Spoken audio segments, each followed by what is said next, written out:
Hi friends, welcome to Mini's kitchen. ഇന്ന് നമ്മൾ ഒരു ചക്കപ്പുഴുക്കാണ് ഉണ്ടാക്കുന്നത്. അപ്പോൾ ഇപ്പം ചക്കയുടെ സീസണൊക്കെ അല്ലേ. അപ്പോൾ ഇവിടെയൊക്കെ ആണെങ്കിൽ ചക്ക കിട്ടാൻ നല്ല ബുദ്ധിമുട്ടാണ്. അപ്പോൾ ഇത് നാട്ടിൽ നിന്ന് കൊണ്ടുവന്ന ചക്കയാണ്. അപ്പോൾ നമുക്കിതൊന്ന് അരിഞ്ഞെടുക്കാം. അപ്പോൾ നമ്മൾ ചക്കപ്പുഴുക്കിനായിട്ട് ഇതുപോലെയാണ് അരിഞ്ഞെടുക്കേണ്ടത്. ഇതുപോലെ കനം കുറച്ച് അരിഞ്ഞെടുക്കുക. കണ്ടില്ലേ, അങ്ങനെ നമ്മൾ മുഴുവൻ ചക്കച്ചുളയും ഇതുപോലെ അരിഞ്ഞെടുത്തിട്ടുണ്ട്. നമുക്കിനി ഇതിലേക്ക് 1 ടീസ്പൂൺ മഞ്ഞൾപ്പൊടി ചേർത്ത് കൊടുക്കാം.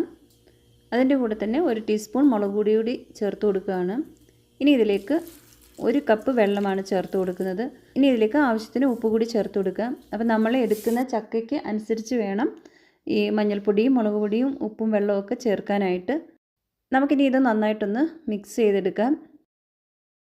നമുക്കിനി ഇത് അടച്ച് വെച്ച് ഒന്ന് വേവിച്ചെടുക്കാം. ഒരു 15 മിനിറ്റ് കൊണ്ട് തന്നെ ചക്ക വെന്ത് കിട്ടും. പിന്നെ ഓരോ ചക്കയുടെ വേവ് അനുസരിച്ചൊക്കെ വ്യത്യാസം വരാം. അപ്പോൾ ഇത് വേകുന്ന സമയം കൊണ്ട് നമുക്കിതിനുള്ള അരപ്പ് തയ്യാറാക്കാം. അപ്പോൾ അതിനായിട്ട് ഞാനിവിടെ ഒരു 2.5 കപ്പോളം തേങ്ങ എടുത്തിട്ടുണ്ട്. പിന്നെ ഒരു 2 പച്ചമുളക്, 2 ടീസ്പൂൺ ജീരകം, 3 ചെറിയ ഉള്ളി, 3-4 അല്ലി വെളുത്തുള്ളി, കുറച്ച് കറിവേപ്പില, പിന്നെ ഒരു 1/2 ടീസ്പൂണോളം മഞ്ഞൾപ്പൊടിയും ഒരു 1/2 ടീസ്പൂണോളം മുളക് പൊടിയും ചേർക്കുന്നുണ്ട്. അപ്പോൾ ഇനി ഇത് തരിതരിപ്പായിട്ടൊന്ന് അരച്ചെടുക്കാം.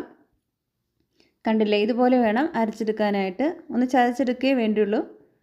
നമുക്കിനി ഇത് മാറ്റി വെക്കാം. അപ്പോൾ നമ്മുടെ ചക്ക വേവിക്കാൻ വെക്കുമ്പോൾ ഇടയ്ക്കൊന്ന് തുറന്ന് ഇതുപോലെ ഒന്ന് ഇളക്കി കൊടുക്കണം. അപ്പം ഈ സമയം ചക്കയ്ക്ക് വെള്ളം കുറവുണ്ടെങ്കിൽ ഒഴിച്ചു കൊടുക്കാനൊക്കെ പറ്റും. ഇനി വീണ്ടും ഇത് അടച്ചു വെച്ച് ഒന്ന് വേവിച്ചെടുക്കാം. ഇപ്പം നമ്മൾ ചക്ക വേഗം വെച്ചിട്ട് ഏകദേശം 15 മിനിറ്റോളം കഴിഞ്ഞിരിക്കുന്നു. നമുക്കിനി ഇത് തുറന്ന് നോക്കാം.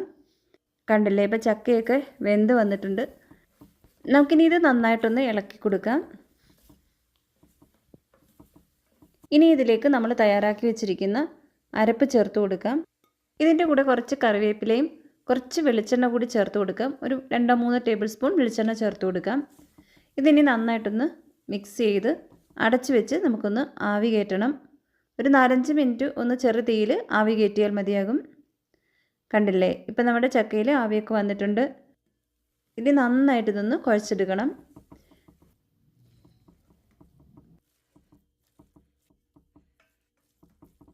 കണ്ടില്ലേ, അങ്ങനെ നമ്മുടെ ചക്കപ്പുഴുക്ക് ഇവിടെ റെഡി ആയിട്ടുണ്ട്.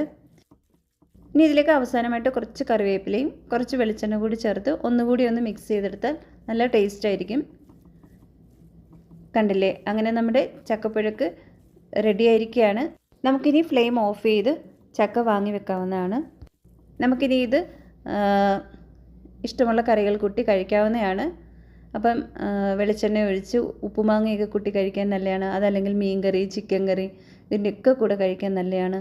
അപ്പോൾ നിങ്ങൾക്ക് വീഡിയോ ഇഷ്ടമായെങ്കിൽ ലൈക്ക് ചെയ്യാനും കമൻറ്റ് ചെയ്യാനും ഷെയർ ചെയ്യാനും മറക്കല്ല്. അതുപോലെ ആദ്യമായിട്ടാണ് ഈ ചാനൽ കാണുന്നതെങ്കിൽ സബ്സ്ക്രൈബ് ചെയ്യാനും മറക്കല്ല്. താങ്ക്